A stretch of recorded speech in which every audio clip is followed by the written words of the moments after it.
Empezamos entonces, muchas gracias Clarisa, con la intervención de los expositores de hoy, comenzando justamente por este invitado internacional. Vamos a comenzar con Ricardo Rojas, quien es psicoanalista, es AME de la Escuela de Psicoanálisis de los Foros del Campo Lacaniano, miembro del Foro de Medellín en Colombia, psiquiatra de formación y profesor de pregrado y posgrado de la Universidad de Antioquia. Él ha preparado una ponencia titulada Sobrevivir a la pandemia, en el que reflexiona sobre la supervivencia del propio psicoanálisis en las condiciones actuales. Reflexiona sobre la presencia del cuerpo, o sobre lo presencial y el cuerpo en la práctica psicoanalítica, ante la realidad del confinamiento y las medidas de distanciamiento y de asepsia obligatoria que podrían amenazar la supervivencia del psicoanálisis si lo concebimos como una práctica exclusivamente presencial. Escuchemos pues a Ricardo en su exposición. Adelante, Ricardo. Bueno, buenas tardes. Agradezco a la Universidad Santa María la Antigua de Panamá por esta invitación. Voy a compartir la pantalla para que ustedes me sigan en la lectura y de pronto hacer más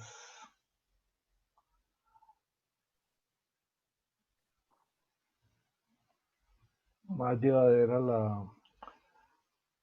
la exposición.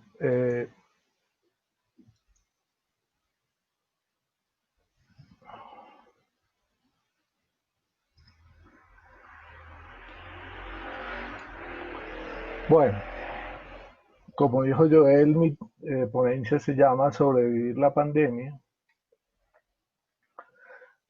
La pandemia trae consigo el confinamiento, lo que como consecuencia produce el hecho que el análisis con la presencia de los cuerpos termina siendo impedido o la soltura del encuentro de dos personas termina siendo afectada por las medidas de distanciamiento social plasmadas en protocolos que exigen taparse la boca, enmascarar el rostro y una distancia mínima entre actores, además de técnicas de asepsia que habría que instalar.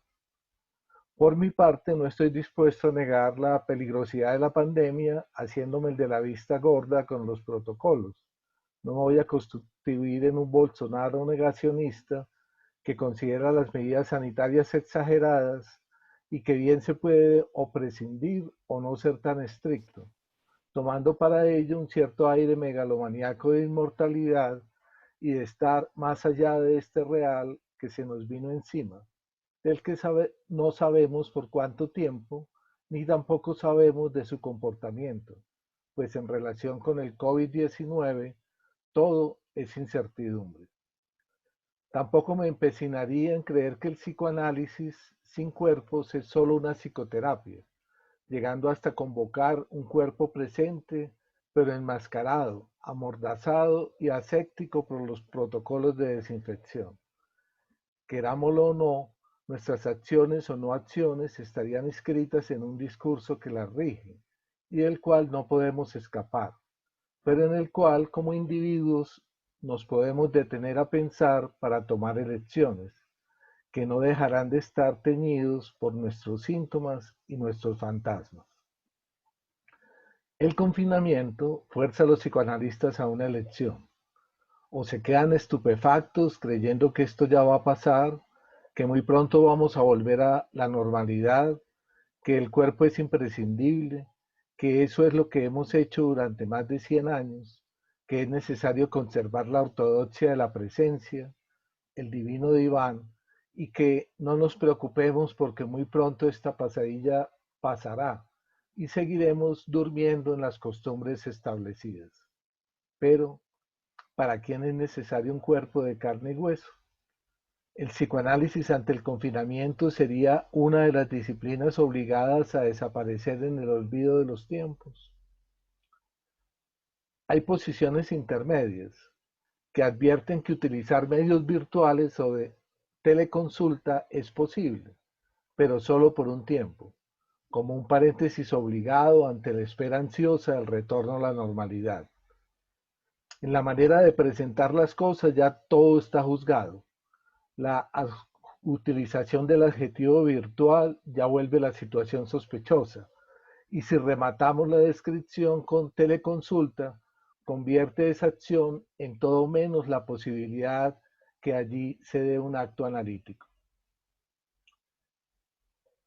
El solo por un tiempo marca que definitivamente lo que se hace no era lo esperado que estábamos y que estamos siendo obligados por un pedido de ser escuchado en la urgencia subjetiva y que el analista estaría obligado a responder ahí a la demanda con una oferta psicoterapéutica de paliación, un paréntesis de escucha psicoterapéutica desangustiante, un paréntesis que marca que eso es otra cosa, pero que volverán los tiempos mejores, donde en presencia no sé qué mágico se transmite, donde un objeto fetichizado, el diván, resulta imprescindible, o donde fabricamos un entorno idealizado de intimidad con unos muebles construidos como confesionario, tal como aquellos de nuestros padres de la Santa Madre Iglesia, y que eran necesarios para el ritual ordinario del sacramento de la confesión.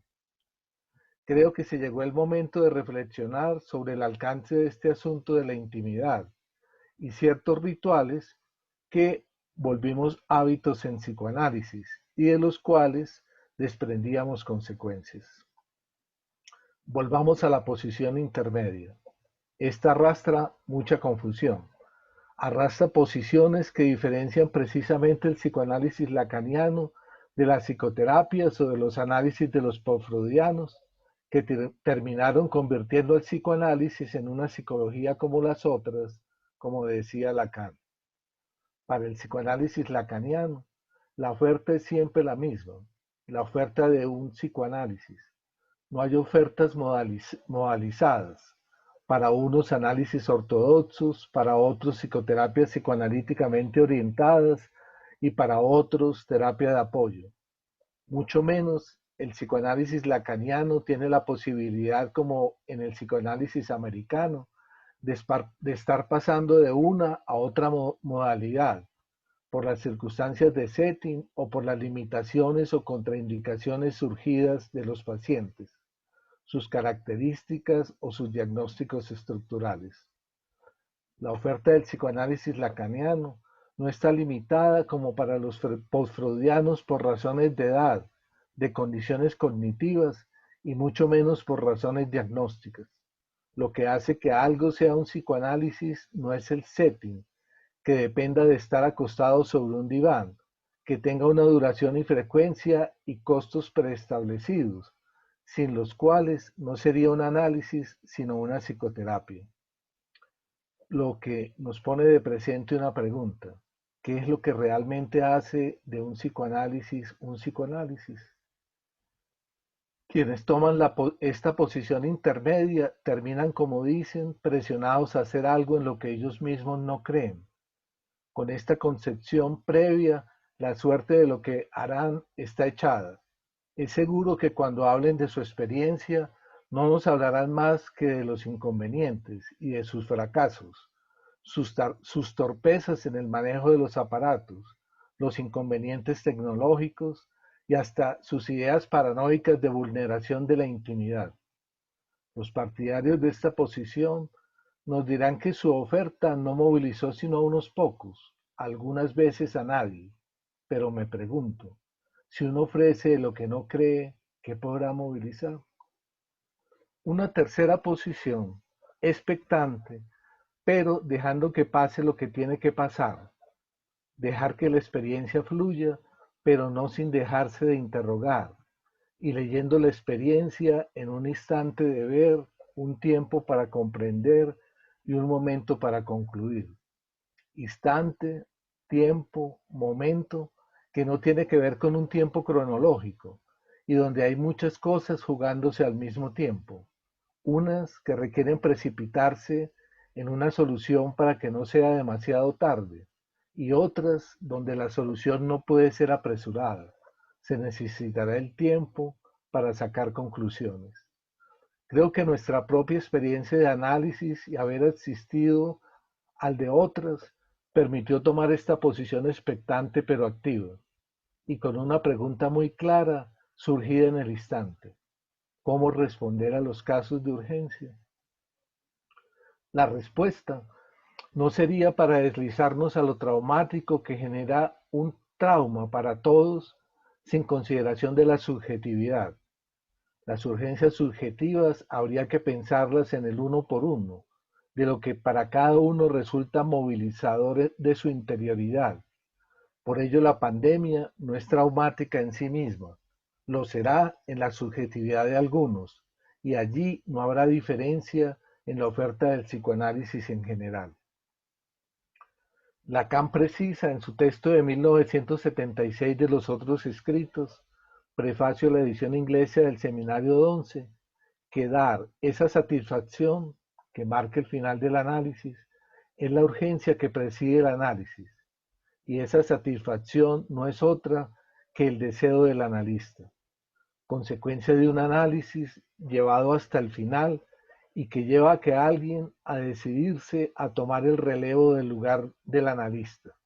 Es eso lo que da respuesta al interrogante que se plantea Lacan de cómo alguien puede consagrarse a satisfacer los casos de urgencia, más allá de instalarse simplemente para recibir una paga. Señala claramente Lacan en este texto que la oferta es anterior al requerimiento de una urgencia que uno no está seguro de satisfacer, salvo por haberla sopesado en su propio trabajo de análisis llevado hasta el final, diría yo. Por eso, en un momento crucial que implica la supervivencia del psicoanálisis como praxis, más allá de la presencia de dos cuerpos, no queda sino el empuje a mantener la respuesta a esos casos de urgencia. Ante la pandemia, ¿por qué no sostener su oferta ante las diferentes demandas de satisfacción? Urgencias, las del principio con el pedido de análisis de nuevos pacientes, las del medio y las del final, en analizantes ya allí, y ante los cuales se mantiene la oferta por otros medios distintos a desplazarse a un consultorio. El inconsciente urge, empuja, es un trabajador que no descansa, no lo podemos aislar, pero todo va a depender de la respuesta del analista, que a su vez dependerá de hasta dónde ha llevado su análisis. Pero queda la urgencia señalada por Lacan de que el psicoanálisis tenga su estatuto epistemológico claro, que se pregunte qué es lo que hace la especificidad del psicoanálisis, y esta solo depende de la si esta, perdón, solo depende de la presencia física de dos cuerpos de carne y hueso. Creo que es necesario, como decía Lacan en este prefacio, estar al día con estos casos para hacer con ellos par, no quedarnos atrás en la teoría con respecto a la praxis, repensar las cosas. Antes de la pandemia, ya escribía para Buenos Aires un texto sobre este asunto, pero hoy y ayer son más las preguntas que las respuestas, aunque se haya avanzado en la resolución del sofisma. La respuesta a la urgencia depende de la presencia de un cuerpo, y en ese caso, ¿qué es lo que llamamos cuerpo? ¿Qué es lo que nos deja ver y oír esas nuevas tecnologías? Y el analista sí está detrás de lo que se ve o lo que se oye en una pantalla plana o en un 3D. ¿Qué entendemos por mirada, por voz? Es que la mirada es lo que se ve, la voz es lo que se escucha, interpretamos lo preverbal, es decir, que lo no hablado corporal es susceptible de la interpretación imaginaria del analista que presta palabras suyas a lo que ve, qué es lo que escucha detrás de las palabras, y esto es solo posible cuando se está en presencia. Me parece más bien que lo que se impone es la ética que preside este texto de Lacan, escribir sobre los casos de urgencia de alguien que está en entrevistas preliminares, luego de la entrada en análisis o en la urgencia de quien está en un momento de final, y tomar lo que estamos haciendo en la pandemia como motivo de investigación.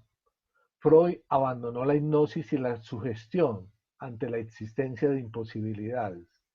Lacan modificó el encuadre del tiempo. fijo al hacerse dócil. ¿Por qué no podríamos modificar la presencia del cuerpo? ¿No sería eso lo subversivo del psicoanálisis ante las circunstancias de una puesta a distancia de los cuerpos que no va a ser por corto tiempo? Intentar continuar o iniciar la aventura de un análisis en presencia de la palabra del parletre y con el discurso analítico presidiendo el sostén de la transferencia que insiste con urgencia, incluso en ausencia corporal del analista. Creo que la pandemia nos pone a pensar que ese asunto del espacio, asunto del que se ocupa la topología, tan cara para Lacan en su última enseñanza, pero topología, entendida como una geometría dúctil que trata matemáticamente cuestiones de vecindad, de transformación continua, de frontera y de superficie, sin hacer intervenir necesariamente la distancia métrica. Freud y Lacan estuvieron dispuestos a reinventar el psicoanálisis, con un solo precepto: dejarse enseñar por la clínica e ir desplegando siempre sus teorizaciones, que más que permanecer rígidas e incambiantes, fueron sufriendo importantes modificaciones. Y creo que gran parte de nuestro acercamiento teórico al mismo es poder cernir en sus detalles estas continuas transformaciones, entender a cada momento qué lugar ocupó una noción o una construcción y de qué forma, a partir de sus restos, se logra avanzar en los planteamientos, y cómo hay que dejar atrás parte de lo que consideramos explicativo de un hecho. Es una cuestión de método, no solo aplicable a la teoría del psicoanálisis, sino a la praxis misma. Bueno, muchas gracias. Muchas gracias, Ricardo, por tu intervención. Como decíamos al principio, vamos a dejar las preguntas y los comentarios para el final. Así que seguimos directamente con la intervención de Estela Casanova. Estela es psicoanalista, miembro de la Escuela de Psicoanálisis de los Foros del Campo Lacaniano y miembro del Foro del Campo Lacaniano de Panamá. Su ponencia se titula Tiempo de confinamiento, con una separación ahí que separa el miento como elección. Estela Casanova aquí se pregunta por la angustia que emerge a partir de la aparición de la pandemia, la función de la ilusión para hacer tolerable nuestra propia indefensión, hasta llegar a la pregunta por la verdad del sujeto enfrentado al virus. Adelante, Estela, cuando quieras. Gracias, Joel. Bueno, muchísimas gracias, inicialmente a la universidad y a todos los que han podido conectarse en el día de hoy, a los colegas que vienen de otras partes. Es un espacio importante y para el intercambio. Yo quisiera comenzar justamente mi trabajo con una cita de un texto que hoy se va a presentar públicamente, que es una novela de Joel Bracho, de nuestro amigo y compañero en el foro. De aquí extraje un poema que me parece alusivo a lo que quiero presentar. Y tomé el que titula Resistencia de las cosas. Dice: al parecer hay cosas que insisten en existir, por más que nadie las nombre. Bueno, los invito hoy a las 7 de la noche a ver su presentación. Valga la propaganda. La vida nos cambió. Es una de las frases que con frecuencia escuchamos desde que el coronavirus irrumpió en nuestras vidas, desde que este extraño llegó para producir efectos en el sujeto. Entre esos efectos podría estar la necesidad de darnos explicaciones ante eso que emergió como algo de lo incomprensible, de lo indecible, y que para algunos exige respuestas inmediatas, básicamente para aplacar la angustia que pudo suscitar este acontecimiento. La angustia, a partir de la enseñanza de Jacques Lacan, la podemos pensar como un momento donde desaparecen las respuestas, esos mitos que cada uno ha construido para intentar significar algo de la existencia, de la falla estructural que nos funda como sujetos del lenguaje, de la palabra y de la singularidad. Cuando Lacan propuso la estructura del sujeto para dar cuenta cómo pasamos a formar parte de la cultura, propuso una premisa fundamental, que el sujeto es producido por efecto del lenguaje en él. Lenguaje que, venido del otro primordial, los padres, deja un agujero, una inscripción significante que cobra en él el valor de falta estructural. Ese trazo invisible e irrecuperable en lo simbólico que queda por efecto del paso del sujeto en su encuentro con ese otro y que vendrá a constituir lo inconsciente. En este sentido, el sujeto lacaniano es un sujeto representado por la palabra, por lo cual tiene un destino, una verdad reducida a medio decir, pues en razón de su inscripción en la estructura del lenguaje se encuentra dividido entre lo que puede representar por medio del significante y lo que no puede simbolizar, aquello que no queda atrapado por el lenguaje, sino como resto de esa operación alienante del sujeto al discurso del otro, que dará origen al deseo y al modo en que cada quien se vincula. Sin embargo, si bien el otro primordial encarnado en los padres le aporta al sujeto sus significantes, sus palabras, estas nunca pueden nombrar el ser del sujeto en su totalidad. De allí que por efecto de la entrada del sujeto al lenguaje, quede como una falta en ser, que anima, por decirlo así, a que el sujeto quede en una búsqueda perenne, búsqueda para saturar esa falta, y que llevado a un análisis puede transformarse en un deseo de saber cómo esos significantes venidos del otro han marcado la existencia y modo particular en que cada quien obtiene satisfacciones en su relación con el otro y con los objetos que ofrece el mercado. Pero cuando las respuestas no le llegan al sujeto por lo enigmático que le resulta el acontecimiento, el cual puede venir de su relación con el otro o por causas de la naturaleza, aparece la angustia, en sus distintas modalidades sintomáticas como la inhibición, la parálisis, los ataques de pánico, la depresión, hasta la negación como manifestación extrema ante el acontecimiento. Entonces, ante la necesidad de respuesta sobre este real representado en el coronavirus, se ha impuesto, entre otros, el saber médico, el de las autoayudas, así como el saber religioso, del cual ya Freud, en 1927, en su texto El porvenir de una ilusión, nos había advertido sobre su eficacia para mitigar los efectos que provienen del encuentro con algo que nos resulta incomprensible y a la vez aterrador. Freud en este artículo plantea que los dioses han sido creados por la cultura para cumplir tres tareas: protegernos contra la fuerza de la naturaleza, interna y externa, protegernos contra la crueldad del destino, especialmente contra la presencia de la muerte y como compensaciones a las privaciones y sufrimientos que nos ofrece la vida.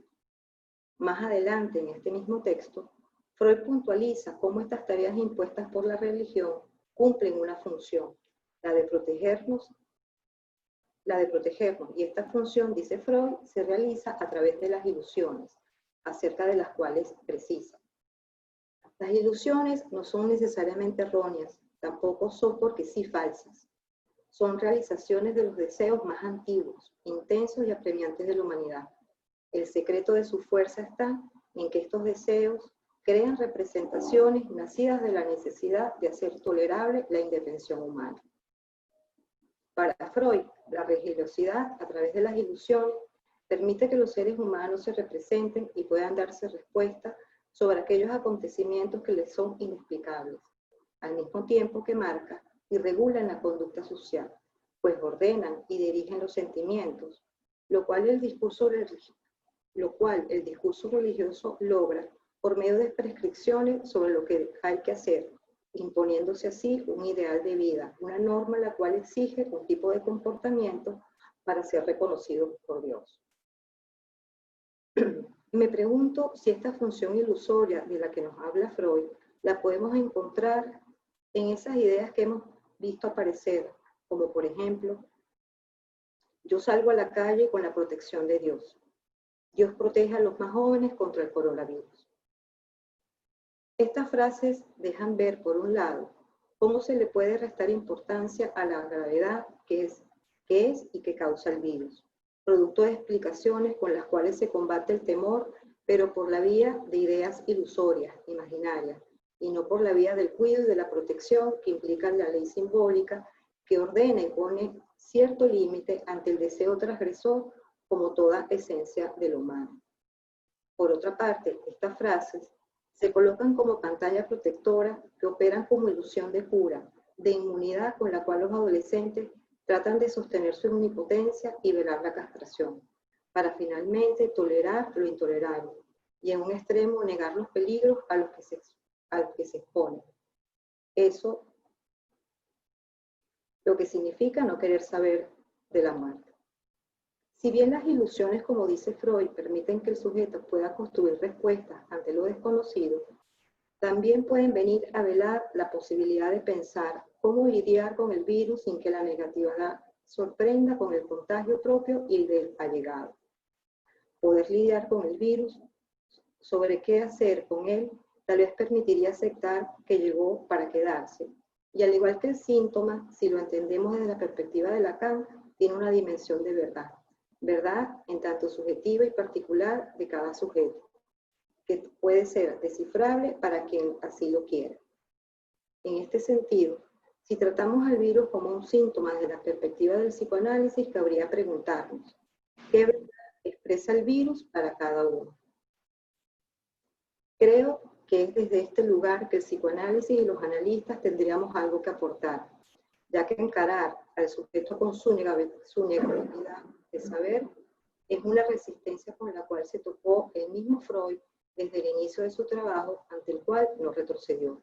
Por el contrario, con su trabajo nos dejó un legado, un sujeto nuevo, un sujeto del inconsciente, al cual define en 1912, en algunas observaciones sobre el concepto de lo inconsciente en el psicoanálisis, como un sujeto determinado por representaciones que no percibe. Igual, ideas que se mantienen lejas de la conciencia y por haber sido descartadas activamente de la misma han sido reprimidas. De modo que no puede acceder a la conciencia, ya que una resistencia se contrapone a ella. Por lo tanto, no pueden hacerse conscientes de estas representaciones, pero determinan y participan en los actos de la persona. Entonces, ¿desde dónde el psicoanálisis puede encarar ese real que atormenta al sujeto a los que los atormenta? Atormenta al sujeto del inconsciente y se puede encontrar con su verdad. Definitivamente en el uno a uno, es decir, en el dispositivo que nos enseñó Freud, con la transferencia, la asociación libre, con la interpretación y el deseo del analista. Deseo decidido que se manifiesta en mantener el discurso del analizante para que éste pueda encontrarse con algo de su verdad, con los efectos de las identificaciones a las cuales forzosamente se alienó y cómo se posicionó ante ellas para surgir como sujeto del lenguaje. En este sentido, el análisis intenta que el sujeto pueda hacer declinar dichas identificaciones para que pueda llegar a su deseo y a su particular modo de goce.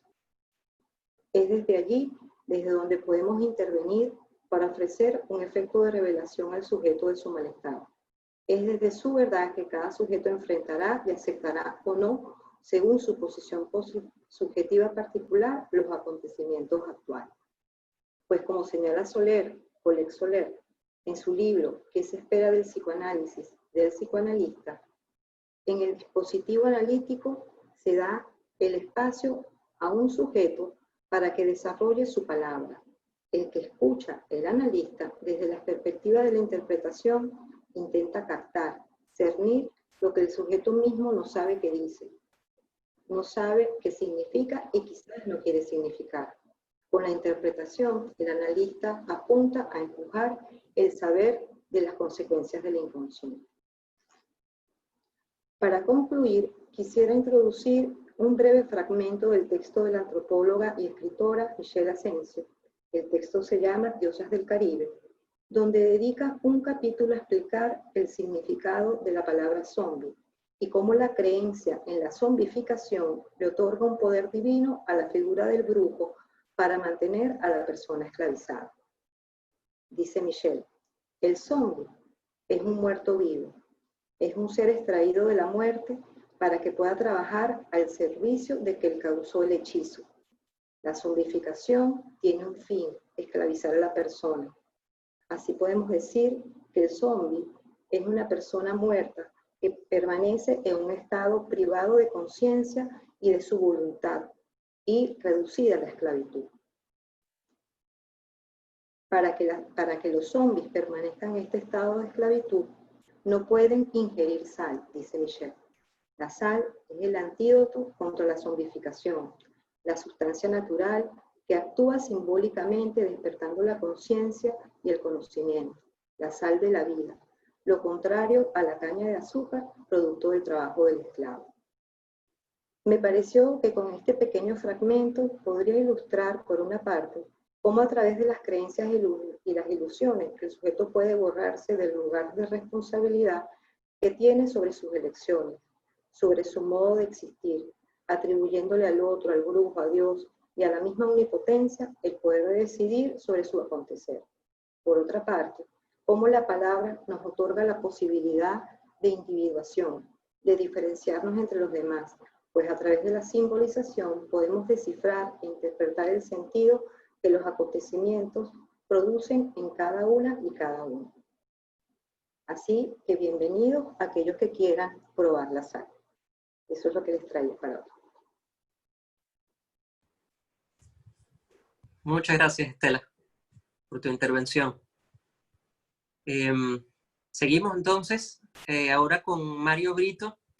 Mario Brito es AME de la Escuela de Psicoanálisis de los Foros del Campo Lacaniano, es miembro del Foro del Campo Lacaniano de Panamá y es docente de la USMA, donde ha impartido ya varias cátedras a lo largo de los últimos años. Su ponencia se titula Subjetividad en tiempos de pandemia y en ella apunta a lo insuficiente de las respuestas que los discursos sociales han dado a la situación de pandemia y se pregunta si el psicoanálisis tiene algo que ofrecer al atender al sujeto en eso que le es propio, en su singularidad, desde una posición ética. Mario, cuando quieras.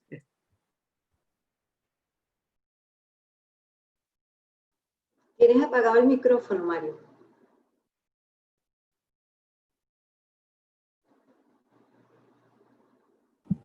Mario, no se te escucha. ¿Tienes apagado? Alguien tiene que autorizarle el micrófono a Mario. Ahora sí, ya, ahora sí. Ok, voy a compartir. Ok, bien, bueno, mi trabajo se titula Psicoanálisis y subjetividad en tiempos de pandemia. Y yo lo comencé con una cita del libro La peste de Albert Camus, que dice, la estupidez insiste siempre. Entonces, dice así, pareciera que el mundo se detuvo a raíz de un hecho excepcional y diferente, ante lo conocido hasta ahora. Para Gustavo Gorris, en su artículo Incertidumbre en tiempos de pandemia y el cambio hacia una nueva era, el siglo XXI nos trajo un acontecimiento bisagra en la historia, que tendrá consecuencias múltiples que apenas pueden esbozarse en este momento. Sin embargo, no deja de ser una experiencia que agite la subjetividad de cada uno, como a su vez sea huella que marque un antes y un después en la vida de todos. En estos tiempos que se han llamado de pandemia, cuarentena o COVID, el panorama se ha vuelto tan incierto que las personas no hacen más que preguntarse sobre cuál será el contexto de los próximos días. Una incertidumbre que embriaga y hace efectos en la vida psíquica, aspecto que ha sido además demostrado en estudios recientes, como el llevado a cabo por el Instituto de Psiquiatría y Salud Mental del Hospital Gregorio Marañón en España, y cuyos resultados muestran que la pandemia ha tenido efectos adversos para la salud de quienes estaban sanos previamente y en personas con trastornos de salud mental preexistentes. Sin embargo, hasta los momentos, ninguno de los discursos sociales imperantes, a saber, ciencia, política, economía y o religión han logrado calmar el desamparo que viven muchos, quienes no dejan de preguntarse cómo llevar la vida, junto a las consecuencias que se vinculan con esta experiencia. Estos discursos nos saturan de información, muchas veces contradictorias, algunas cargadas de fe y esperanza, otras de resignación y en menor número, algunas nos devuelven exhortaciones catastróficas.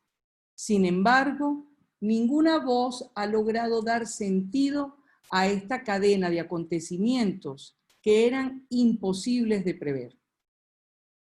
El momento que atravesamos, además de los problemas de salud que la misma pandemia conlleva, se le suman otros problemas a nuestras sociedades, a saber, una alta tasa de desempleo, marginalidad, rechazo, exclusión social y nuevas expresiones de violencia que están afectando las relaciones entre los individuos y su estabilidad emocional.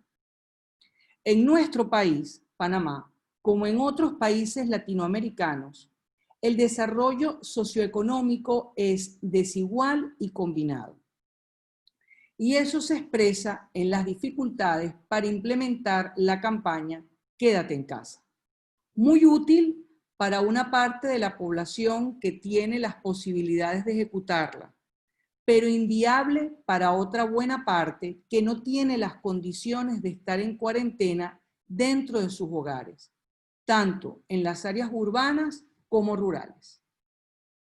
Ante lo brevemente presentado de la impresión que esto nos muestra, ¿verdad? Ante esto que les presento, pareciera que ni políticos, ni científicos, religiosos o economistas, aferrados a sus doctrinas como dogmas, están pudiendo ser capaces de ofrecer una salida para todos. Pero me pregunto, ¿habrá una misma para todos?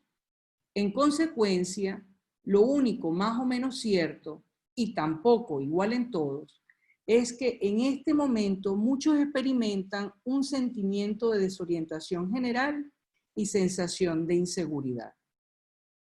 Y ante este panorama, me pregunto si el psicoanálisis puede dar alguna respuesta que permita mermar la estupidez que insiste, esa que no es movida por la razón. Porque si la razón participara, quizás podría ser menos necia. Aunque Descartes ha dicho que la razón tiene el poder para imponer orden en las cosas, para comprender el mundo natural y sus leyes, y para utilizar ese poder en función precisamente de aquel que posee la razón, el hombre.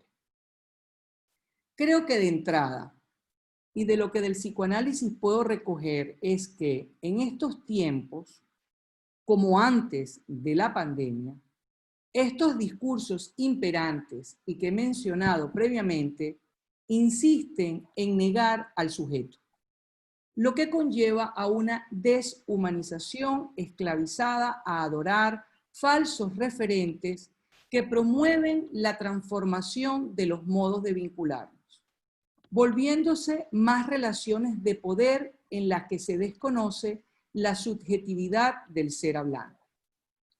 Colette Soler, referida al seminario de Lacan sobre el reverso del psicoanálisis, comenta que el discurso de la ciencia opera a partir de un juego que puede nombrarse como la verdad estrictamente formalizada. Es decir que, a partir de una manipulación de números, se exige una formalización. Esta verdad formalizada es reducida y codificada en signos de la lógica matemática y de la física, para intentar capturar lo real.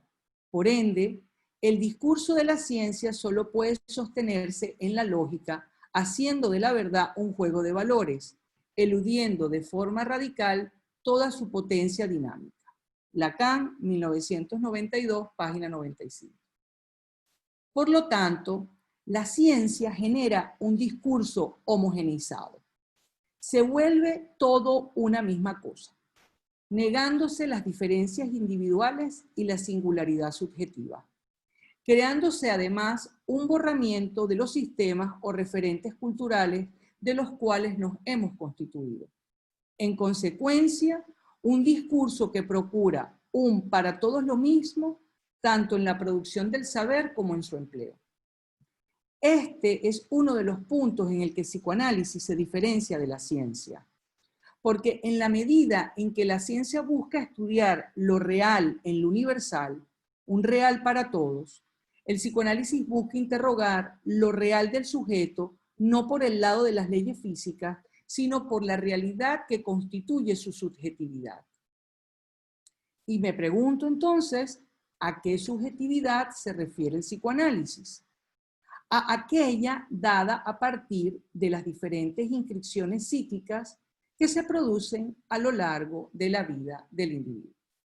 Freud, en 1896, en una carta a su colega Flix, carta 52, le comenta que todo hecho vivido y percibido por un sujeto va dejando una huella y a su vez construyendo el psiquismo de una manera particular, de acuerdo a cómo se produzcan las inscripciones inconscientes, preconscientes y conscientes, lo que posteriormente Lacan desarrolla bajo la concepción de sujeto y que distingue del yo. Y me pregunto, ¿cómo se presenta esta subjetividad en tiempos de cuarentena? ¿Es igual para todos? ¿Es posible hablar de una subjetividad colectiva? De antemano, considero que la respuesta es no. Sin embargo, pienso que lo que puede ser más o menos común es que el ser humano se encuentra ante una pérdida de referentes e ideales que se han trastocado, los cuales no son los mismos en todos y que pueden profundizar una sensación de desamparo e inseguridad. Ante esto, cada ser lo manifiesta de forma singular, estimulado por los corolarios de su fantasma. Fantasma que no es más que un velo con el cual el sujeto se defiende frente a la castración. Es decir, el modo en el que el sujeto se defiende de la castración del otro en mayúscula, de ese que quiere el otro, que lo interpela. Y esto impulsa en cada uno una manifestación distinta, tales como frustración, enojo, parálisis, angustia, indignación, y hasta el riesgo de asumir actos que puedan conllevar al contagio. En estos momentos que hemos aceptado estar confinados en cuarentena, por lo menos así continuamos algunos de los que nos encontramos de este lado del planeta. Las preguntas que pueden presentarse o manifestarse podrían ser: ¿cómo volver a la vida conocida ante la amenaza de contagiarse? ¿Cuándo terminará esto? ¿Podré retomar mi vida donde la dejé? ¿Qué hago en esta relativa normalidad? Y ante esas preguntas, lo que me viene a decir es que si la subjetividad es singular, de entrada, la relativa normalidad que nos están vendiendo ha sido siempre relativa. Y sabemos que es así porque desde el fantasma de cada uno, el significante relativo y normalidad toma significaciones diferentes que no son puramente imaginativos, sino que están construidos discursivamente para cada sujeto. Y por eso podemos encontrarnos quienes sienten que no podrán hacer nada, hasta los que hayan comprado un traje espacial para salir al mundo. Sin duda, el fantasma distorsiona la realidad, pero no está radicalmente separado de ella. Tiene una estructura simbólica, discursiva, significante.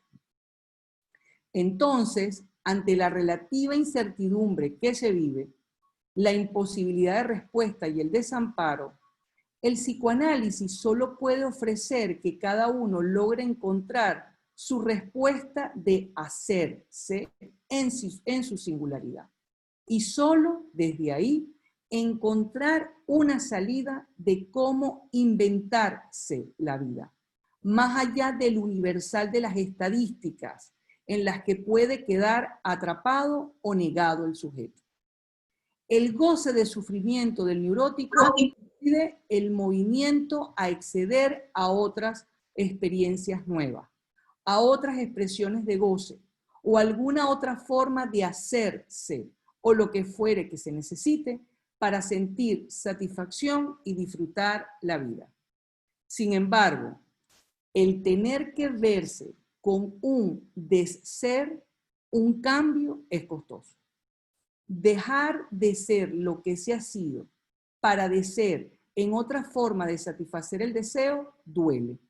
Y se puede elegir seguir pagando con una cuota de sufrimiento.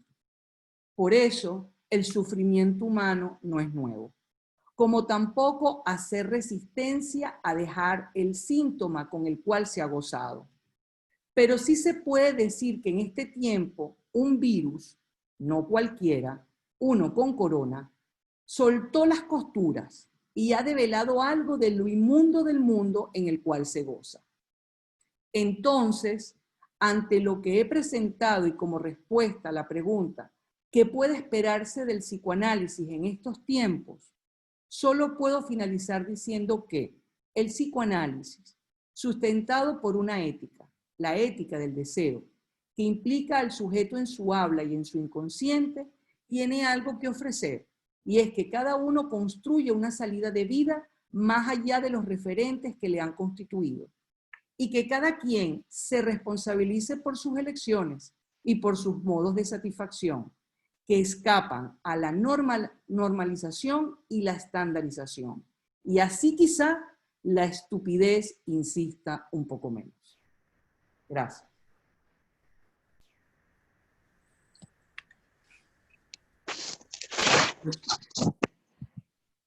Muchas gracias, Mario.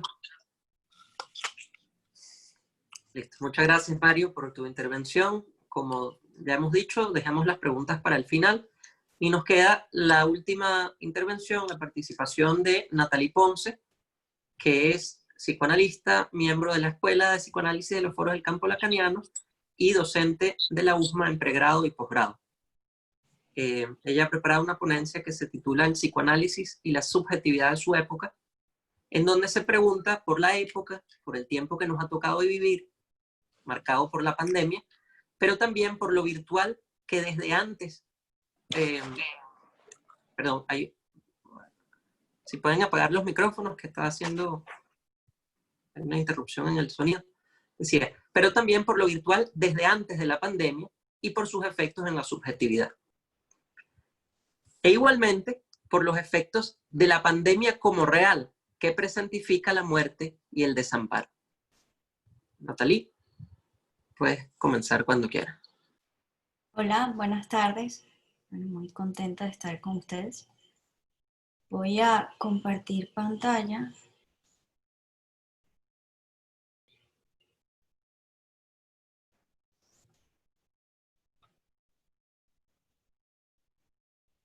Ahí se ve bien, Joel.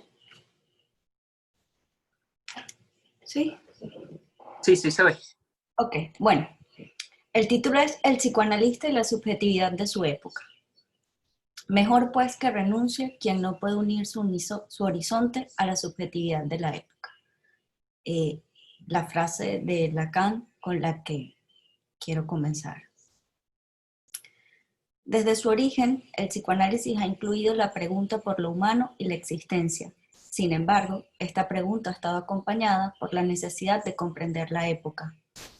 Desde el zeitgeist freudiano, ese espíritu de la época, hasta la subjetividad de la época de Lacan, la necesidad de reflexionar sobre el periodo que vivimos y los discursos que le son propios es parte de aquello que incumbe a los analistas de las diversas escuelas, siendo pocos los que parecen haber estado al día o adelantados a su tiempo, como estuvo Freud, Lacan y quizá ahora mismo Colette Soler, quien sostiene que el psicoanálisis, como discurso y práctica, solo podrá resistir si permanece al día del discurso actual. Esta es una condición necesaria.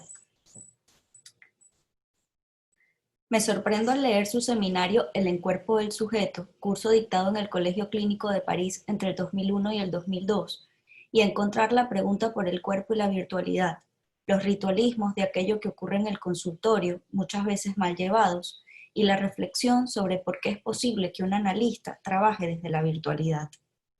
Tras un primer momento de estupor y angustia, los analistas hemos hecho frente a la pandemia con el trabajo, con el estudio del psicoanálisis y sus conflictos cruciales desde el lazo que permite la escuela. Y sin embargo está allí, 19 años antes, el comienzo de una articulación teórica sobre el cuerpo y la virtualidad de nuestra época. Mi ritmo es otro, ya ven. Espero poder acercarme un poco a un tiempo más actual.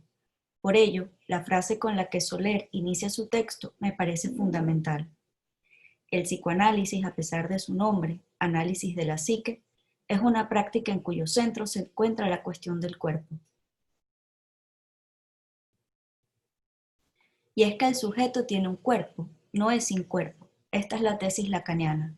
Un cuerpo sexuado que habla, un cuerpo afectado, modificado por el lenguaje, un parlet.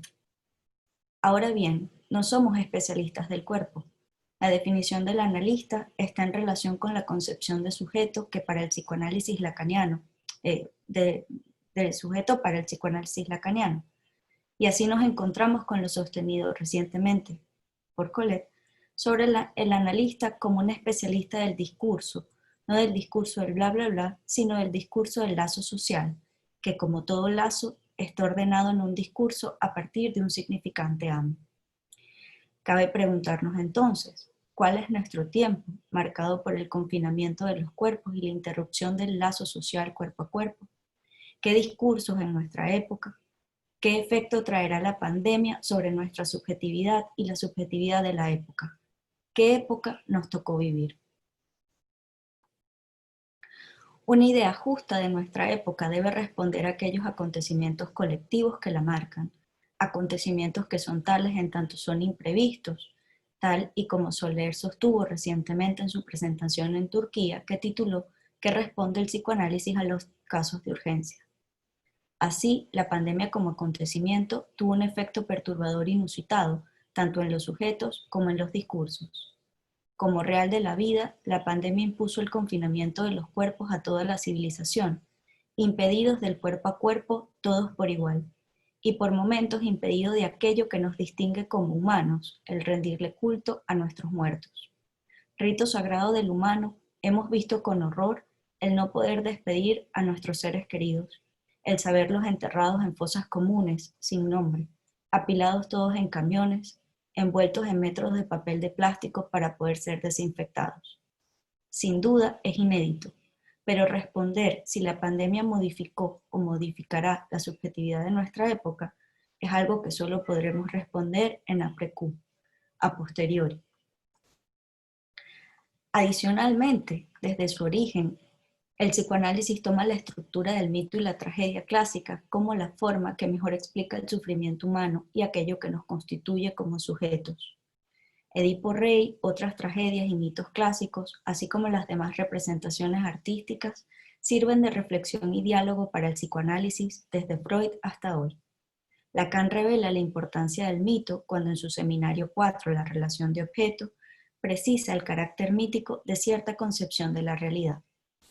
Más allá, los interrogantes profundos a los que responde el mito, enigmas sobre el origen del mundo, la vida y la muerte, la existencia y la no existencia, y el nacimiento, como la aparición de lo que todavía no existe, todos temas en torno a la existencia del propio sujeto y los límites de su experiencia y el hecho de la sujeción a un sexo, pueden ser reformulados a lo largo de las distintas épocas y culturas sin perder su función y estructura original.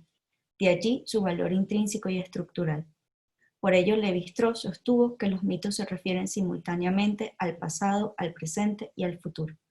Podríamos pensar entonces al sujeto entre el mito y la tragedia, relatos fundadores, estructura simbólica e imaginaria que transforma el caos en cosmos y traza una relación entre el ser humano y el universo, como sostuvo Mircea Eliade, pero que con Lacan podemos reescribir como una relación entre el ser humano y el significante. Herederos de Edipo, quizá nuestro tiempo responda más a la tragedia de Antígona.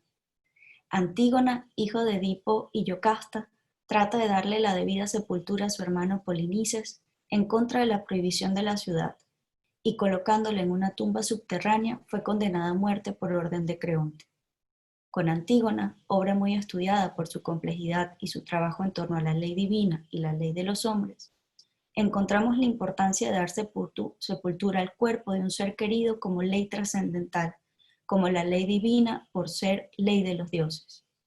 Lo humano, lo sagrado, lo compasivo y el temor, a la vez que introduce una pregunta ética por la vida. Antígona prefiere la muerte, no la vida por la vida. Su ética pone al deseo en el punto de mira, al igual que la ética del psicoanálisis, a las leyes del humano y el lazo social frente a las injusticias y la ley en manos de un hombre puesto en un lugar del tirano, de amo. Tal y como leemos en la voz de Antígona, cito, no pensaba que tus proclamas tuvieran tanto poder como para que un mortal pudiera transgredir las leyes no escritas e inquebrantables de los dioses.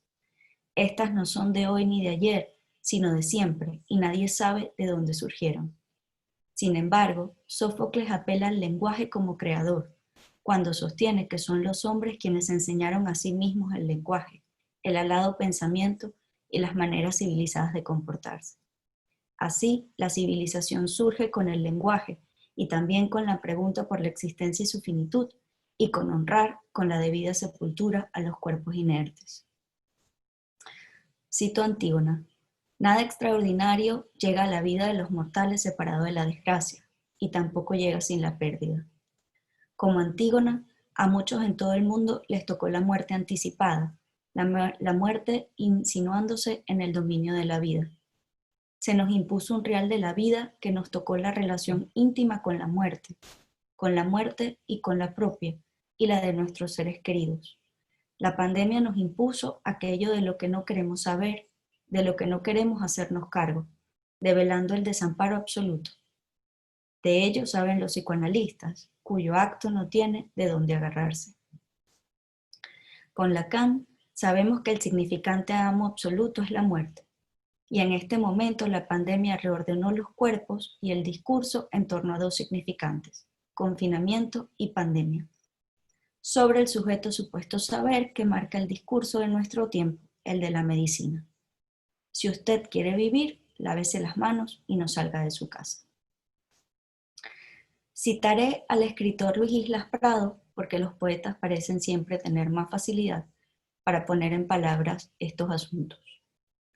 Él escribió recientemente, somos una fila de personas alejadas con los rostros encubiertos, puros ojos que observan el mundo desde un mínimo balcón de tela, igualados en la inquietud que hasta hace poco era apenas una certidumbre.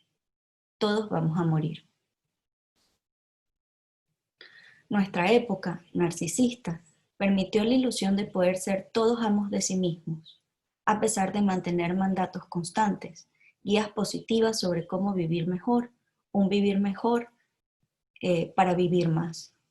Si la época de Freud fue el tiempo del tabú de la sexualidad, podríamos decir que nuestra época es la del tabú de la muerte. En su discurso de Roma, Lacan sostuvo, quien tiene el vocablo evita la muerte. Las emergencias suscitadas por un real de la vida nos pusieron a todos de rodillas frente a esto, frente a nuestro mayor miedo, el miedo a la muerte. Todo frente a eso que Lacan llamó el significante amo absoluto. Lo que creo que ya estaba desde antes, pero que la pandemia terminó de revelar con crudeza, es el higienismo y eugenismo que caracteriza nuestra época.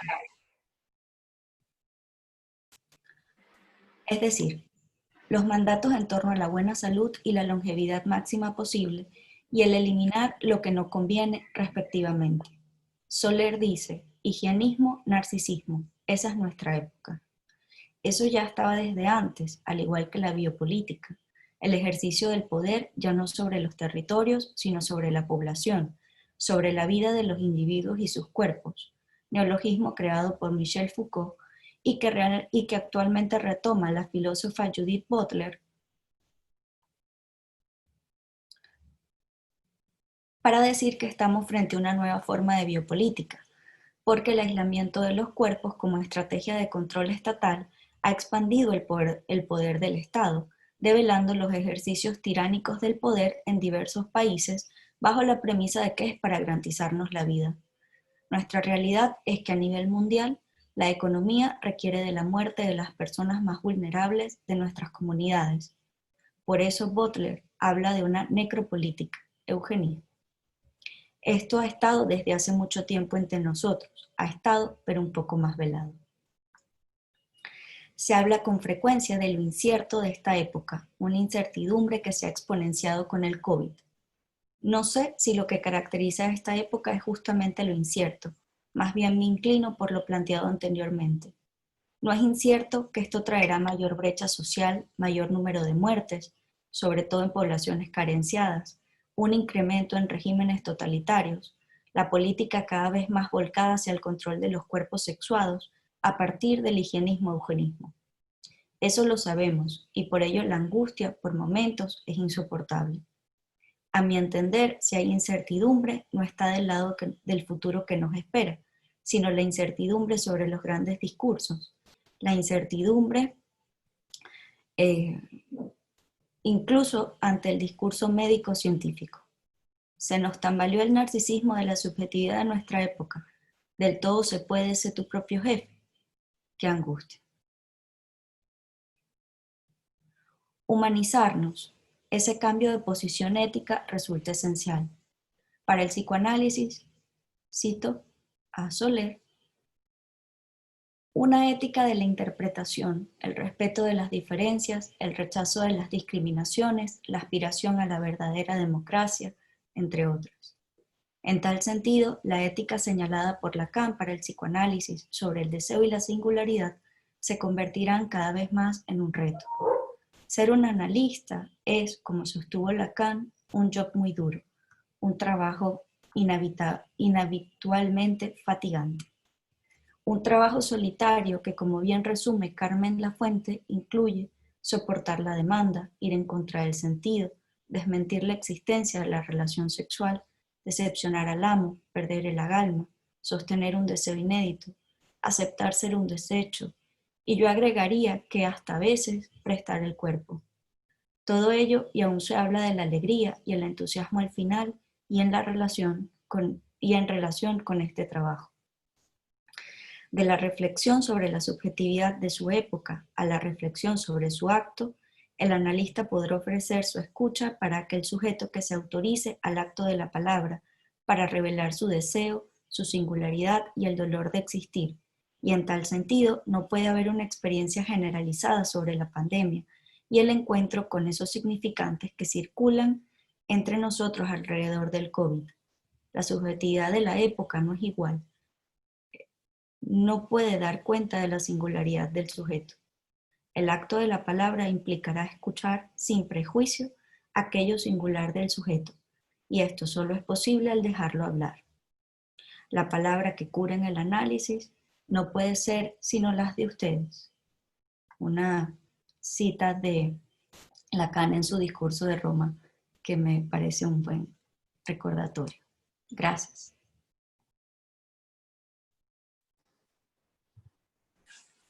Muchas gracias, Nathalie. Bueno, muchas gracias a todos los participantes, los que acaban de exponer en sus presentaciones, y muchas gracias por esa reivindicación de la singularidad del sujeto, aún a pesar de la aparente homogeneización a la que nos ha sometido esta situación de pandemia. Abrimos entonces el espacio para las preguntas. Si alguno quiere hacer algún comentario, preguntar específicamente a alguno de los panelistas o hacer una pregunta general, este sería el momento.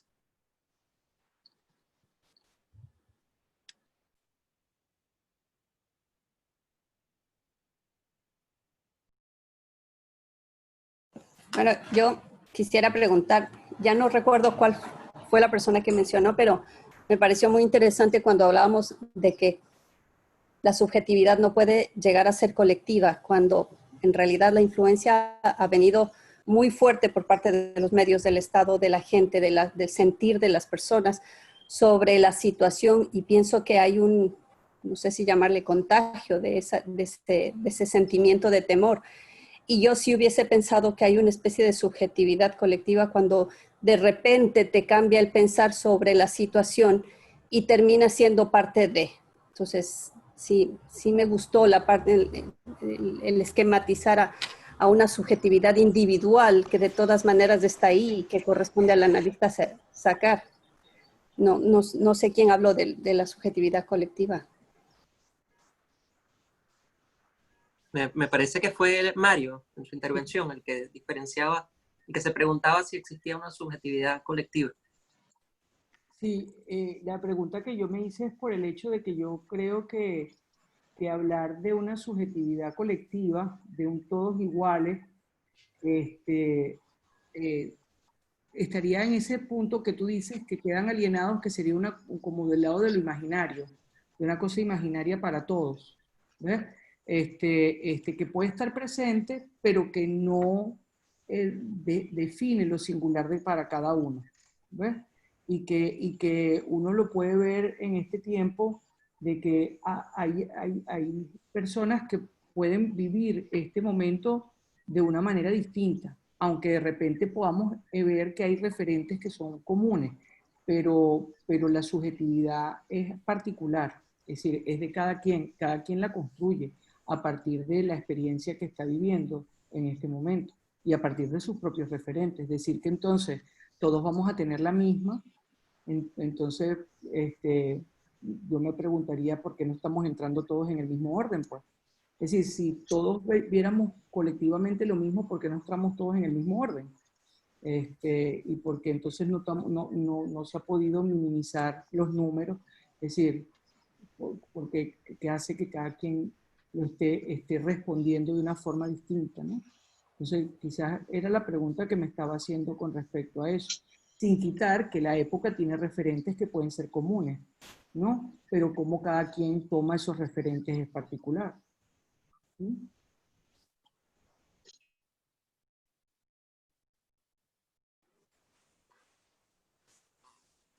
¿Alguna otra pregunta? ¿Alguien más quiere hacer alguna intervención?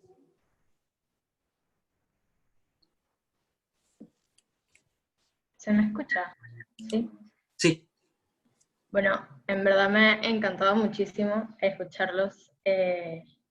Y bueno, yo me quedo como con, creo que algo que todos dijeron en algún momento, es como que el sujeto decide si quiere descifrar su síntoma, pues. O sea, como que lo que decía Estela, que el síntoma puede ser descifrable para quien así lo quiera.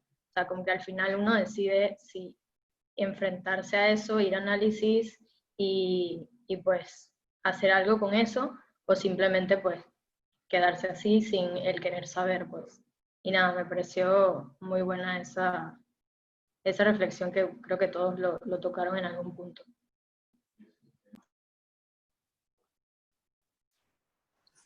Perfecto, gracias, Cristina.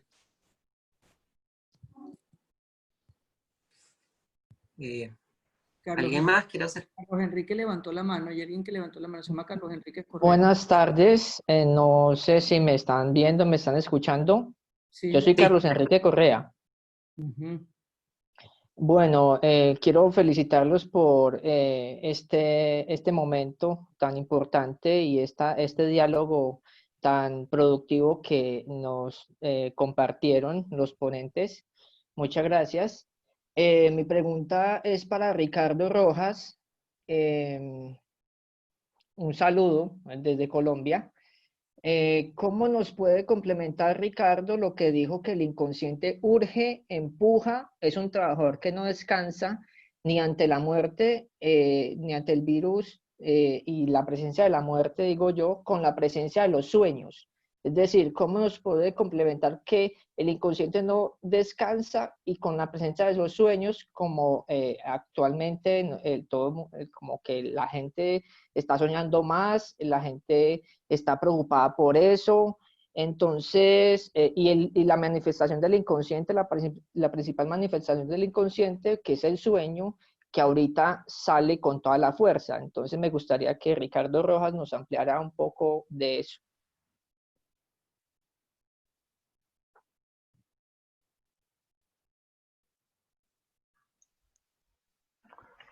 Sí, Carlos Enrique. Sí, realmente es algo propio del ser humano y que el inconsciente es a partir del cual se media toda la realidad exterior que va de alguna manera constituyendo lo que es la realidad psíquica.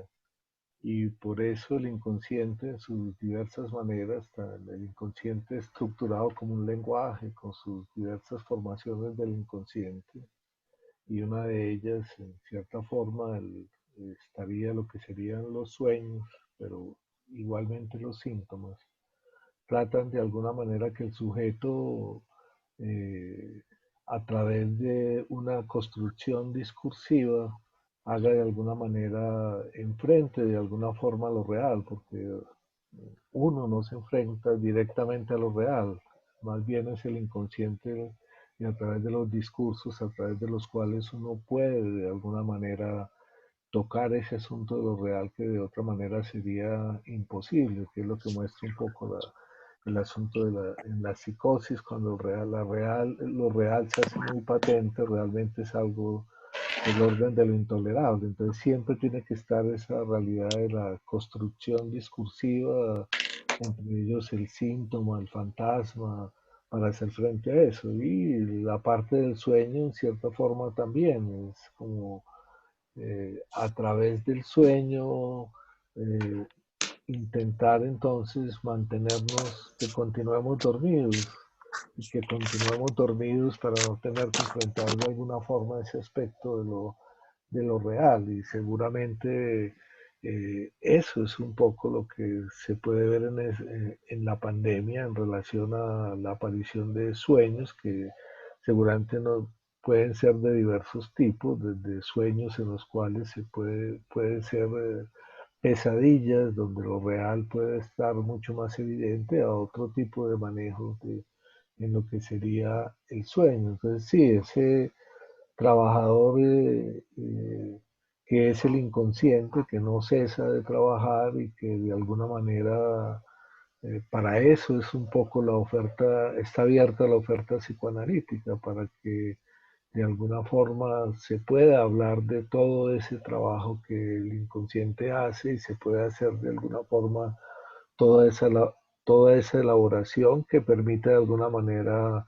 acomodar las cosas que han dejado de marchar, que es lo que lleva de alguna manera a las personas a consultar a un analista, cuando las cosas ya no marchan, cuando el inconsciente solo de alguna manera no puede, es donde surge entonces ese llamado tal vez a un otro que tenga un saber, y a través de esa construcción de una relación a partir de un otro que quizás tenga el saber, es que el analista comienza su trabajo y permite de alguna manera desplegar lo que sería el inconsciente, tanto el inconsciente en sus maneras de formaciones del inconsciente, como la posibilidad de que entre líneas surja algo del inconsciente real. Pues sí, es un poco eso.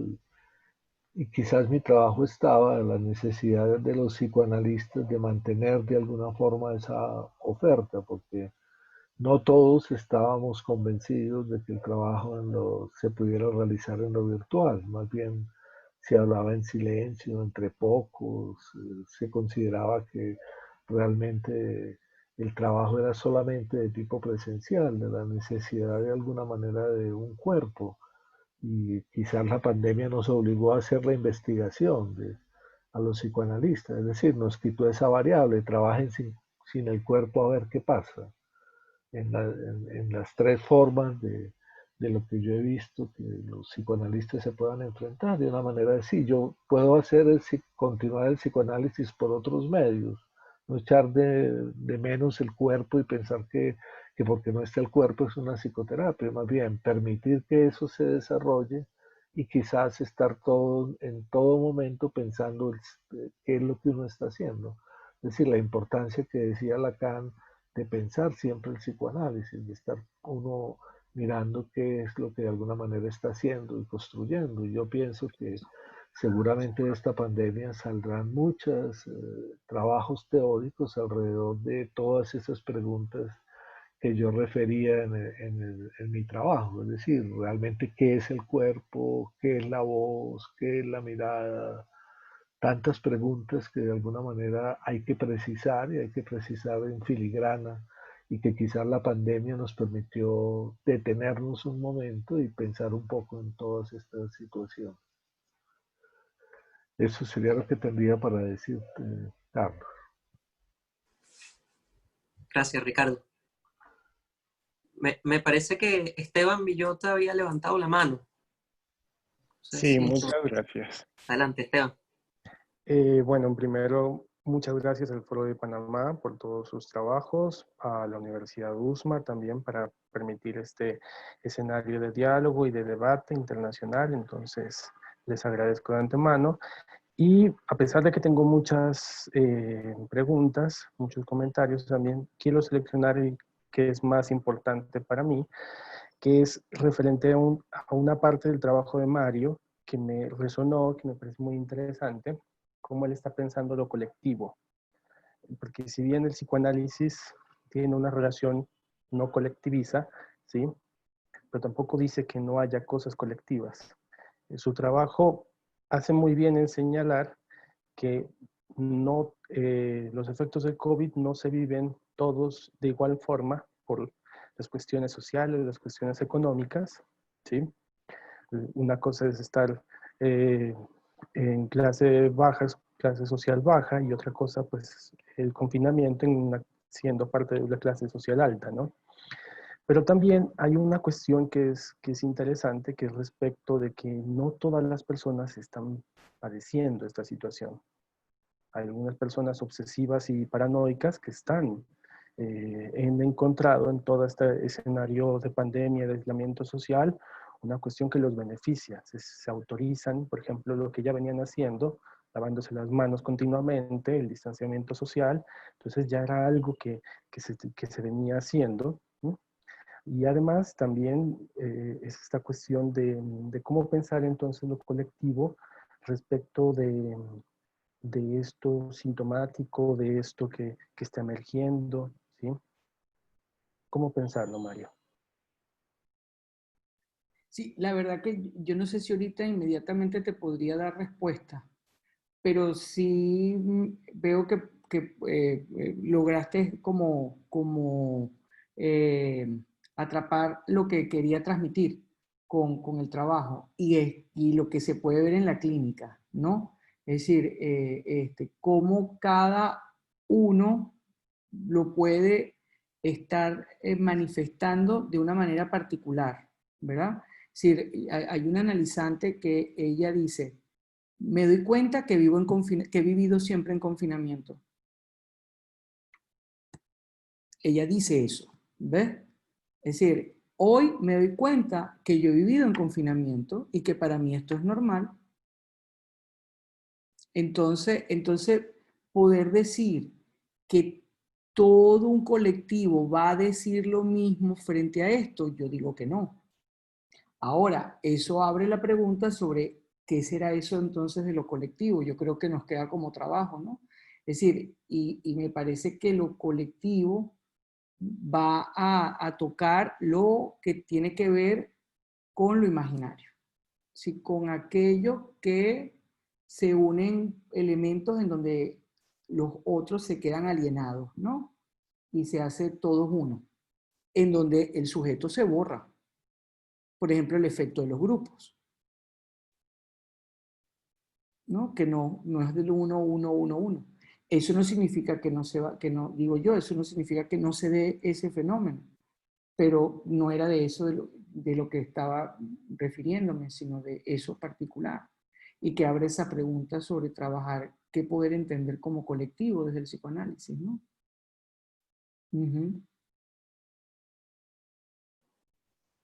Gracias, Mario. ¿Alguien tiene otra pregunta? ¿Algún comentario? Acá. Adelante, Dioselina. Sí, bueno, primero que nada, disculparme porque hubo una parte de la presentación que no pude escuchar, pero en la gran mayoría sí estuve presente, y agradecerle a todos los expositores por tan buena análisis. Me parece que particularmente el reflexionar, ¿no?, sobre los conocimientos que tenemos hoy día, es parte también de lo que es el psicoanálisis, o también aquellos psicoterapeutas, que sería mi caso también, ¿no?, que manejamos las lecturas psicoanalíticas como una especie de filosofía de vida. Considero que sí, que tenemos que estar a la altura de la época, de lo que está ocurriendo, no podemos un estilo maníaco como negarlo, y me parece que una manera sería interpretarlo, ¿no? O sea, de alguna manera, cuando se interpreta, se dice lo que se quiere, o lo que más que todo lo que no se quiere escuchar, lo que la sociedad y también el sujeto de alguna forma no se dan cuenta por ellos mismos, por lo cual me parece que estos espacios, estas instancias son necesarias, tanto a nivel universitario como a nivel también colectivo. Y siguiendo un poquito, porque también en lo que escuché, pues me gustó mucho, retomando tu presentación, Mario, en relación a todo esto de la colectivo, ¿no? Porque para mí me quedé pensando como que el duelo de la cuarentena también, porque yo siento que en un principio, la primera semana, lo que se dio más que todo fue como un duelo en la mayoría de las personas.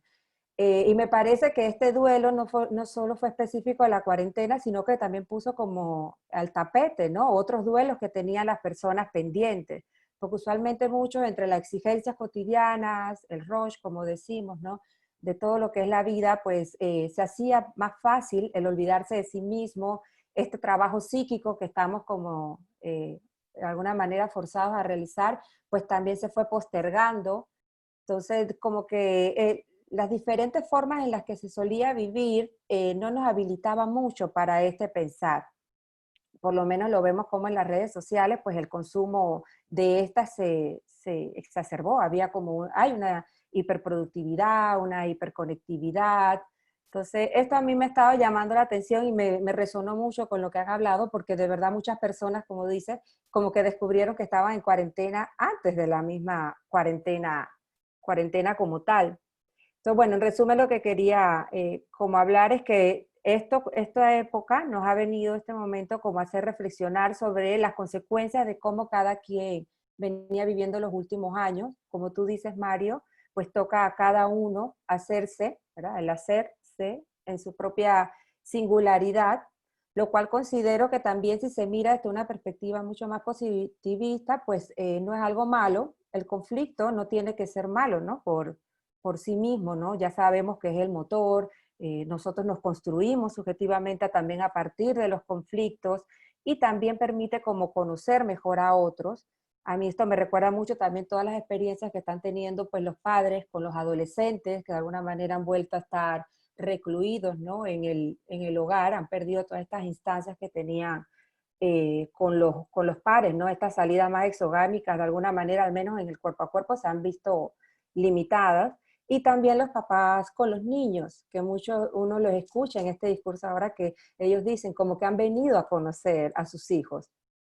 Entonces, esto me parece que ha sido, como le digo, pues si se toma desde una perspectiva mucho más positiva, pues tenemos al gran alcance, ¿no?, para trabajar sobre ello. Y bueno, era un poquito eso lo que quería comentar, ¿no?, en relación a las presentaciones. Gracias, Dioselina. No sé si alguien de la mesa quiere comentar lo que dijo Dioselina o hacer algún otro comentario adicional, o si hay alguna otra pregunta en el público. Hola, no sé si me escuchan. Sí, Leira, se escucha. Bueno, quería primero que todo agradecerles por la presentación. Por lo menos hablando de mi parte como estudiante, creo que es bastante material como para pensar, analizar, digerir. Y la verdad me gustó mucho, me llamó mucho la atención la manera en cómo se ha abordado el tema de la pandemia. Y bueno, no es una pregunta, es entre una pregunta y un comentario. Desde que empezó la pandemia hay algo que para mí ha resonado bastante, y es como una constante consulta que me hago a mí misma, y es como este significante de la palabra esta que se dice de la nueva normalidad. Y llevando un poco esto con lo que hablaba el profesor Mario sobre la normalidad siendo algo bastante subjetivo, o sea, ¿qué tanto de normal es estar dentro de una nueva normalidad. A mí la verdad no me gusta mucho el término. Y bueno, era como lanzando la pregunta de alguna manera para que las personas de la mesa puedan dar su posición ante este término y o sea, el significante que tiene el término y el impacto que quizás puede tener, porque se ve desde una colectividad cuando en realidad yo pienso que es algo muy subjetivo, o sea, la normalidad de cada ser humano es muy subjetiva. Y ya, listo, gracias. Gracias.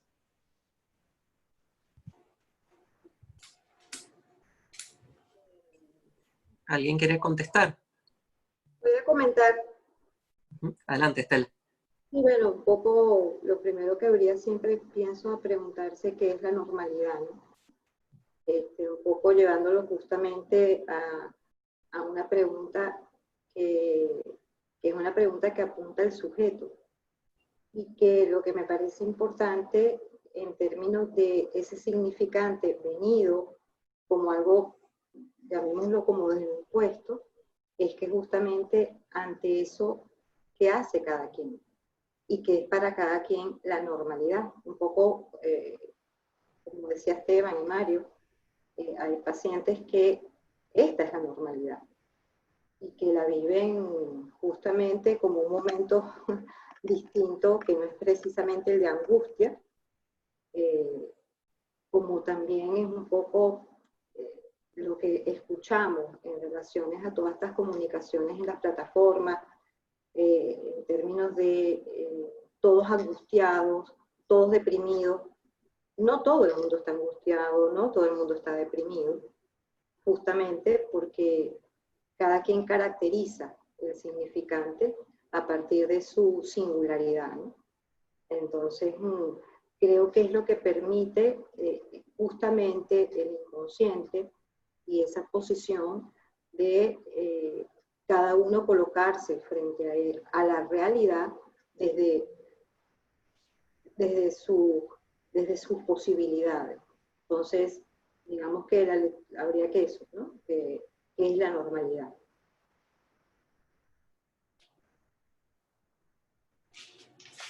Joel. Perfecto. Dígame, profesora Melba de Mon. Gracias. Bueno, ante todo agradecer a todos los panelistas la profunda reflexión y reflexiones que nos han brindado esta tarde. Creo que todos estamos de acuerdo en esto. Y yo me quedé con muchas ideas, ¿no? Pero una concreta que le quería preguntar a Estela, si nos amplía un poco alguna de...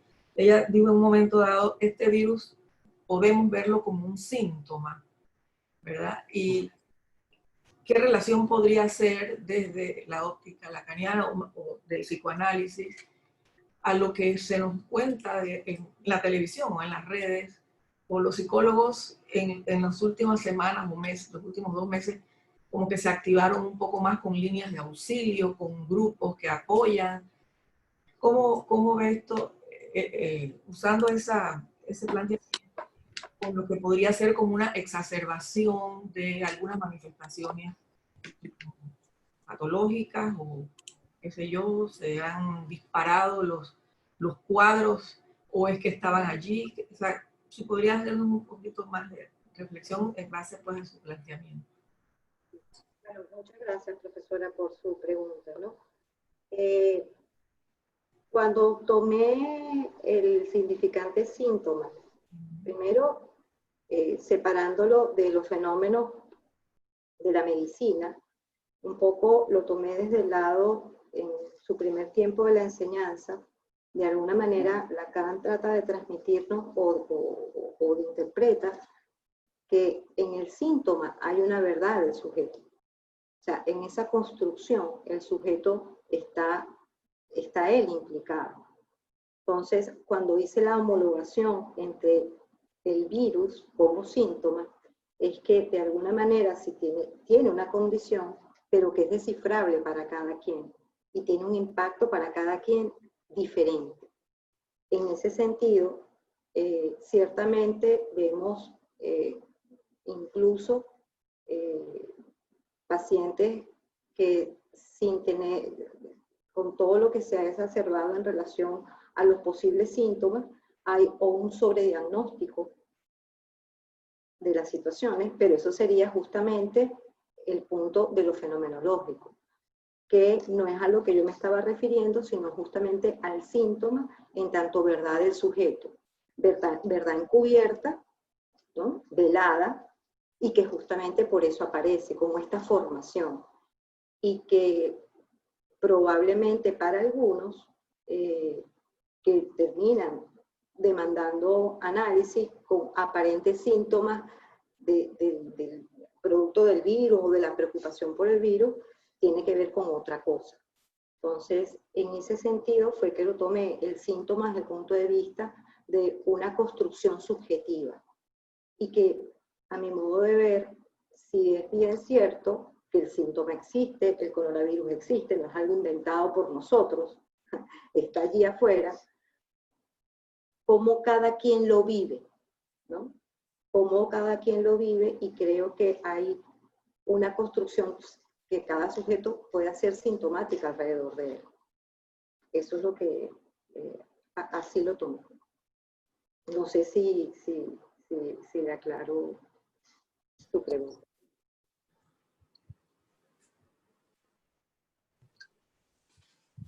Gracias, Estela.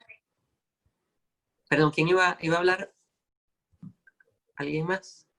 Yo, que me quedé pensando en esto tan importante que trajo Leira sobre la nueva normalidad, que ha sido realmente una cosa como tan presente, y pues bueno, no le puedo dar mucha explicación, pero me pregunto si es como desde el miedo o desde la necesidad de nombrar eso que generó en cada uno, y que aparece esa nueva normalidad. Se pensaba quizás al inicio como que íbamos a dejar de vivir en un mundo capitalista, que esto nos iba a transformar, a volver más humanos. Yo creo que esas imágenes, cuando en un momento coincidimos todos encerrados en casa y veíamos animales pasar, en las aguas más limpias, o sea, como algo de la naturaleza de vuelta a su lugar, creo que fue muy impactante. Sin embargo, llegado a este punto, vemos a la gente, quizá no de este lado del continente, en otros continentes, a la gente retomar la vida. Ahora veía recientemente en Estados Unidos tiendas específicas para todos estos gadgets del COVID, entonces máscaras que puedes combinar con tu ropa y pues todo el cuento. Estas famosas imágenes, por ejemplo, de las botellas de plástico contaminando el océano, ahora son con mascarillas y guantes. La gente en la playa haciendo su vida, en los cafés en París, los niños de vuelta a la escuela. Si yo me pregunto a qué respondió eso de la nueva normalidad, y cómo vemos otros lugares, incluso países como Nueva Zelanda, donde ya no hay COVID, que eso no implica que no pueda volver a haber en un futuro, ¿no? Pero donde pareciera haberse sabido combatir, y en otros estamos, como podemos estar nosotros, todavía muy tomados en un riesgo real, muy impedidos de volver a hacer nuestra vida. Entonces, eso de la nueva normalidad, yo me pregunto si va a haber una nueva. No lo sé. O quizá venga de lo virtual. Mario está pidiendo la palabra.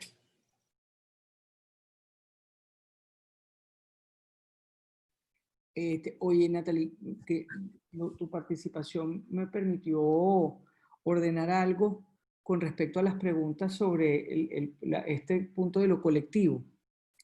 Y fíjate y la intervención de Esteban.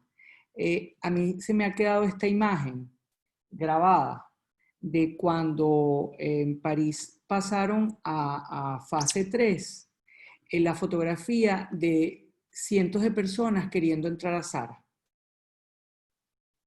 ¿no? Entonces, por eso es que puse la estupidez siempre insiste. Entonces, ahora, habían 100 personas, ahí había un colectivo, pero cada una iba por algo. ¿Me explico? Es lo que me refiero, ¿ves? Es decir, cada una, y a lo mejor ni pueden saber por qué, ni para qué, pero cada una iba por algo, y apareció ahí un colectivo, en donde Sara armó ahí un efecto colectivo, pero ¿qué hacía cada uno en Sara? Ahí le tocará a cada uno mirar dónde insiste su estupidez, dónde insiste eso que salta, ¿no? Y que le llevó a llegar allá.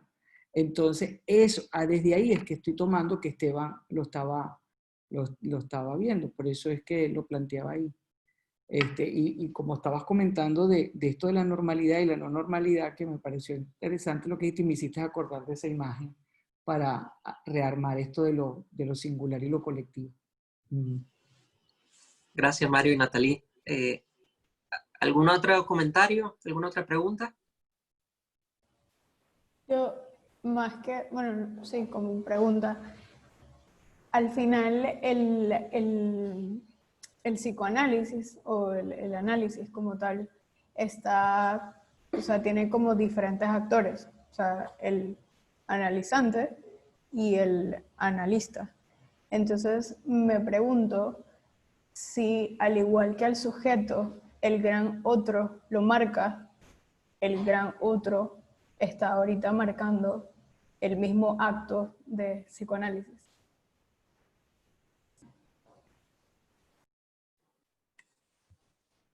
Gracias, Sandra. Buena pregunta. No sé quién de la mesa quiere responder. A mí me parece que Ricardo, no sé si que estaría como relacionado con el trabajo de Ricardo. Mira, Ricardo se está riendo, pero ¿será que qué pasa ahí con el psicoanálisis y ese gran otro y el trabajo que presentó Ricardo?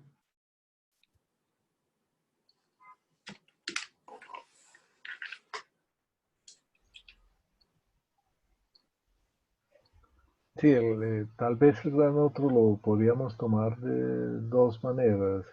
Una, ese gran otro constituido como discurso, y quizás ahí un poco se relaciona con los temas que trajo Nathalie en relación a esos discursos dominantes en esta época, lo que sería el higienismo, el eugenismo, y realmente la pregunta de qué pasa en este momento, a quién está dirigido esa orden de alguna forma del amo, de qué forma se sitúa ese en el otro hacia el cual se dirige de alguna forma la orden, el comando en el discurso que en este momento puede ser el predominante. Pero al mismo tiempo, pues detrás de ese otro también está eso que no está comprendido en el otro, lo que está por fuera del otro, la posibilidad de pasarlo por el orden del discurso, por el orden de lo simbólico, ese otro barrado, que de alguna manera es lo que conlleva el orden de lo real y es el que produce de pronto todo el movimiento en el sujeto, la aparición de síntomas, fantasmas, inhibiciones, acentuación de rasgos de carácter, etcétera, que algo que se moviliza ahí por la misma, digamos así, situación de pandemia y quizás la necesidad de tratar de ser mirado, como se ha insistido, en la singularidad del cada uno, y la posibilidad tal vez de que eso pueda ser mirado, digamos así, en ese sentido y que no toma, digamos así, un carácter colectivo. Entonces, sí, el otro puede encarnarse en distintos tipos de discurso, pero de todas maneras los discursos o los sujetos, ahí aparece la subjetividad y quizás una bonita palabra de Lacan, que es que los sujetos ante los discursos tienen que apalabrarse, es decir, situarse ante eso que viene del otro, y por eso ese apalabramiento es lo que implica la singularidad de cada uno, de que a pesar de que existe un discurso, algo del orden dominante, cada cual de alguna manera en su singularidad se sitúa ante eso. Para algunos se les puede volver problemático, otros no, tienen los propios recursos, etcétera. Pero lo importante es que la oferta del psicoanálisis esté ahí para aquellos que crean que eso les puede prestar un lugar. Y la posibilidad de eso, de la oferta por medios virtuales, es un poco eso, como permitirle a los sujetos que puedan recurrir de alguna manera a esa forma particular y específica del psicoanálisis, que es un abordaje de lo singular y un abordaje también de tratar de interpretar el asunto más en el orden de lo real. Sería eso tal vez lo que tendría que decir. No sé si de pronto Natalie, con lo que dije, se le puede complementar de alguna manera algo de la respuesta. Gracias, Ricardo. ¿Alguien va a decir algo más? Sí. Natalie, no. Bueno, yo creo que hay un par de preguntas más pendientes, pero ya nos quedan 10 minutos, así que probablemente vamos a ir terminando. Diana Villa tenía la mano levantada y creo que Yadira también. No sé si Diana quiere preguntar. Sí, gracias. Muchas gracias a todos por sus ponencias muy interesantes. Pero tenía como precisamente eso que acaba de decir Ricardo, tenía esa pregunta y yo pienso que ya respondió allí. Y era la pregunta en si hay una diferencia ahora o antes en el cambio o en la posición del analista frente a la respuesta a esa demanda que viene de un paciente.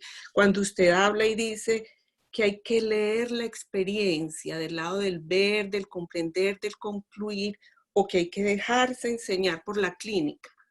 Si eso de leer la experiencia tiene que ver precisamente con eso que usted dice de la singularidad. Gracias.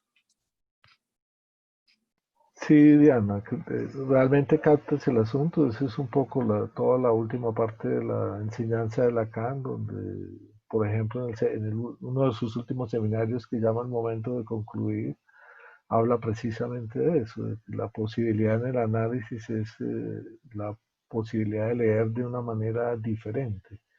Y de una manera diferente, quizás con un abordaje que de alguna manera sea abierto, que es lo que señalaba en relación a que no es solo una cuestión que se aplique como modelo teórico, estar abierto como a dejarse enseñar por la experiencia, y que eso fue lo que nos enseñaron Freud y Lacan, y con sus modificaciones continuas en sus teorizaciones, sino que precisamente situarse en ese lugar de leer, y de leer que lo que implica de alguna forma es la existencia del decir, es decir, que más allá de los dichos está el decir, eso que de alguna manera no puede ser transmitido por palabras, pero que sin embargo existe, y que es lo que un psicoanálisis de alguna forma trata de captar como elemento para producir algún tipo de cambio o modificación en los síntomas, en los fantasmas, en las inhibiciones, porque sabemos que la repetición no es cambiable, es incambiable. Sin embargo, se puede cambiar algo del síntoma y de la relación al goce. Y quizás eso es un poco la oferta del psicoanálisis. Quizás eso sería lo que tendría para agregar. Gracias, Ricardo. Yadira, no sé si tenías otra pregunta. ¿Habías levantado la mano de nuevo? Y bueno, yo más era sobre el tema de esta nueva normalidad que me quedó dando vueltas un poco. Yo decía que tal vez no es la construcción de este nuevo significante necesario como para poder darle un significado por parte de las entidades que intentan crear una construcción en el pensamiento de los demás, pero al final termina teniendo significados independientes en cada sujeto, y me pregunto si esta nueva normalidad no nos sucede a todos los seres humanos cada cierto tiempo de acuerdo a las circunstancias y decisiones que vamos tomando, y y si perdemos un ser querido hay una nueva normalidad, y si nos mudamos hay una nueva normalidad, y si nos casamos hay una nueva normalidad, y así nos vamos de normalidades en normalidades, y lo que ahora estamos enfrentando es una más bajo una especie de intento de significado que intenta darle el Estado, cuando en realidad nos pertenece a todos, o a cada uno, no a todos. Y bueno, de paso agradecer, tremendas exposiciones, felicitaciones a cada uno de ustedes, creo que nos hemos enriquecido muchísimo. Gracias. Muchas gracias, Yadira. Muchas gracias por tu intervención, muy pertinente me parece.